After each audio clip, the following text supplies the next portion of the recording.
بسم اللہ الرحمن الرحیم۔ السلام علیکم ورحمۃ اللہ وبرکاتہ۔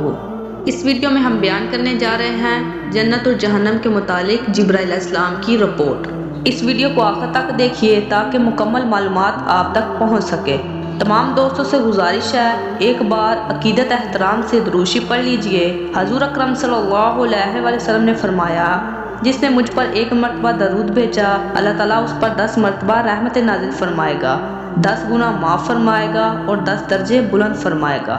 حضرت ابو ہریرہ رضی اللہ تعالیٰ عنہ سے مروی ہے، رسول اکرم صلی اللہ علیہ وسلم نے فرمایا، جب اللہ جل شانہ نے جنت اور جہنم کو پیدا کیا تو جبرائیل علیہ السلام کو جنت کی طرف روانہ کیا اور فرمایا، جنت کو بھی دیکھو اور جو کچھ میں نے جنتیوں کے لیے تیار کیا ہے اسے بھی دیکھو۔ حضور صلی اللہ علیہ وسلم فرماتے ہیں، پس وہ جنت میں آئے اور اسے دیکھا اور اسے بھی جو جنت والوں کے لیے تیار فرمایا تھا۔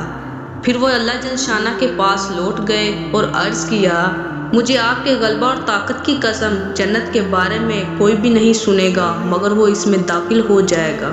پھر اللہ تعالیٰ نے اسے حکم دیا، وہ مکروہات میں چھپا دی گئی اور فرمایا، اب جنت کی طرف جاؤ اور دیکھو میں نے جنت والوں کے لیے کیا تیار کیا ہے۔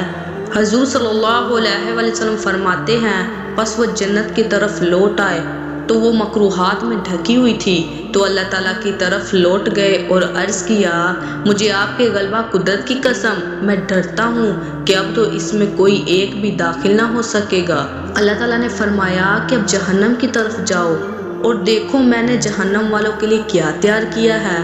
جب اسے جا کر دیکھیں گے تو وہ اوپر نیچے اپنے آپ پر چڑھی ہوئی تھی، تو اللہ جل شانہ کی طرف لوٹ آئے اور عرض کیا، مجھے آپ کے غلبہ قدرت کی قسم، جو بھی اس کا سنے گا کوئی بھی اس میں داخل نہ ہوگا۔ تو اللہ تعالیٰ نے اس کے متعلق حکم فرمایا کہ خواہشات میں چھپ جاؤ اور حضرت جبرائیل علیہ السلام سے فرمایا کہ اب جاؤ۔ جب وہ لوٹے تو دیکھ کر عرض کیا، مجھے آپ کے غلبہ قدرت کی قسم، اب تو مجھے ڈر لگتا ہے کہ کوئی ایک بھی اس سے نجات نہ پا سکے گا بلکہ اس میں داخل ہو جائے گا۔